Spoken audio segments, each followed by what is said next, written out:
Hi guys, and welcome to another edition of Emma is late for the film, and we're in traffic and there's really bad lighting.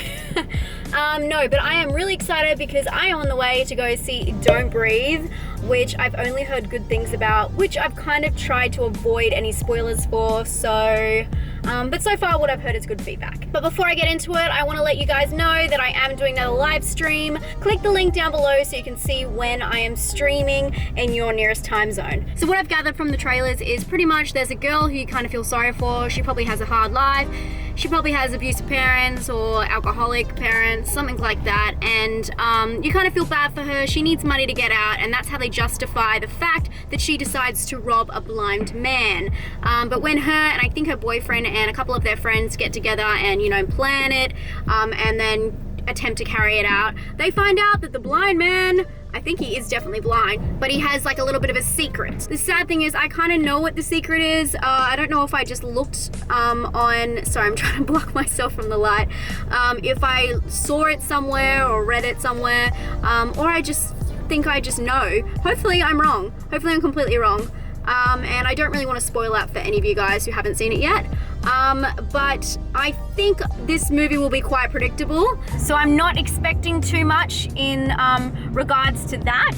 I think it will be quite a predictable movie, but hopefully the characters are interesting enough, and it's pretty enough, and hopefully it's just a good story, a good paced story, a fun movie.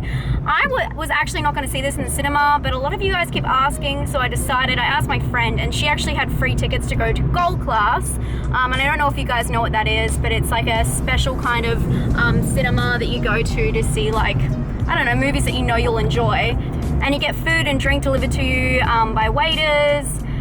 Yeah, it's like just a fun time. It's like maybe 10 seats are in there. They're like coupled cushion seats. It's just a nice way to watch a movie. It's Gold Class, like it kind of explains itself.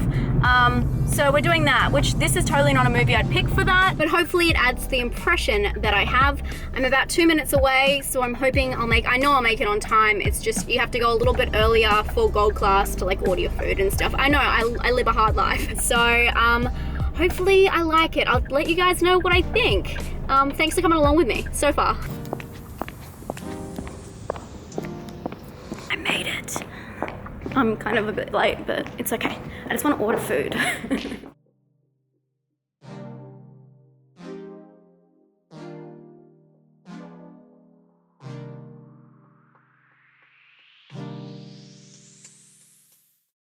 Hi guys, I just finished watching Don't Breathe, and I have to say I am impressed. Everything you guys were kind of saying to me about how much you liked it, I can totally relate. The main thing I liked about it was really that the characters weren't so overwhelming, and it was kind of all about the story, which is very different for this kind of day and age where it's all about the characters and how deep and how great they are. Where I kind of said in my, before I saw the film, that I thought it would be about how great they were, and I really thought they were going to play on the fact that the main girl was like a victim, but they kind of didn't at the start, and then they did towards the end, and it was about more her getting out and her situation. But I really liked the way that it wasn't overpowering and it was more about the story. This really allowed for them to pack a lot in because they weren't packing in a lot of backstory and doing a lot of explanation. I also thought the pacing was really great. It's one of those films that has such good tension, and I have to say the jump scares in this film, especially one in particular, you really don't see coming. They don't build it up with music, they don't build it up with like subtle straight kind of like jerk movements of the camera, and I really like that. They weren't kind of tricking you into a jump scare, which I guess that doesn't make it a jump scare, but it totally is something that happens that you were not expecting. So technically it is a jump scare, but it's definitely like one that's not done in a cheesy way. Another thing I felt like a lot of people were saying about this movie was they were really scared of Rottweilers afterwards. I myself have actually had a Rottweiler. His name was Hank, and he was one of my favorite dogs I've ever had in my life. So adorable, so kind, so lovely. And when I saw this Rottweiler in this film keep attacking people, I was like, oh Hank, oh puppy. I love dogs, you guys know this. And it was kind of heartbreaking for me, so I guess that didn't really affect me as much. But the creepiness factor in this film is quite full on. I really like these films where people kind of defend themselves, but the thing with this kind of film is there's no real out unless they get out. And when you see them trying to escape, you know, like a quarter into the film, or you know, even halfway through the film, you know they're not going to make it. That's the problem with these kind of films, where you know that there's got to be a dead end, there's got to be something more. But in saying that, less is actually more. I felt like the end, although I really liked it, it was dragged. It was dragged to hell. Like, when you thought it was going to end at a certain scene, this is the film that has about 2 more scenes after it. This one had like 5 more scenes to go. And although it was rewarding and it wasn't a very long film at all, it just didn't end when you thought it was going to end. And that can be a downfall, because if a story's peaking and then you feel like it's ending and then it goes back up, sometimes you feel kind of not fooled, but you're not really ready for it and you feel like it's time's over. So if you haven't watched this film and it does kind of go on a little bit longer, stay with it, because there is a purpose and there's a good reason to it. And lastly, was I right with my predictions of this film? A little bit yes, a little bit no. The twist that I thought was there was not there to the same degree. I think I had a broad idea about the twist, or the ending, or the, just part of the film, but it was a little bit different to what I thought it would be about, or thought one of the characters would be about.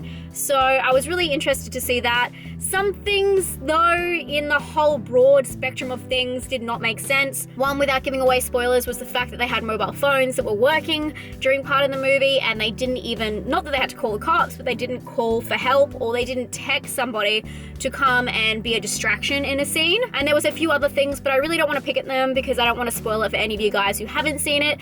If you're gonna see this movie, I recommend seeing it at the cinema while it's still out. It was definitely a really good theatrical movie to watch, and it actually has this really cool scene where instead of doing the whole night mode kind of look with the green and the black, they do this really white look, and it is amazing, and it's definitely something I'm really glad I saw at the cinema. I really don't think that it would be as good on TV, and it really sucks you in. I really liked that. This film is very beautiful. It was shot with really nice movement to the camera, a lot of drone shots. It was also really tension building, and when they say the title is called Don't Breathe, I didn't realize how much that actually meant until watching the film, and it was terrifying. I'm gonna give this one a personal score of 7, a scare score of 6.5, just for tension mainly, not for actual scare. And for originality, I'm gonna give it 7. I hope you guys are having a great day. Don't forget, my live stream's coming up soon. Click that link below to check out your nearest time zone. And I'll talk to you guys very soon. Stay spooky. Bye.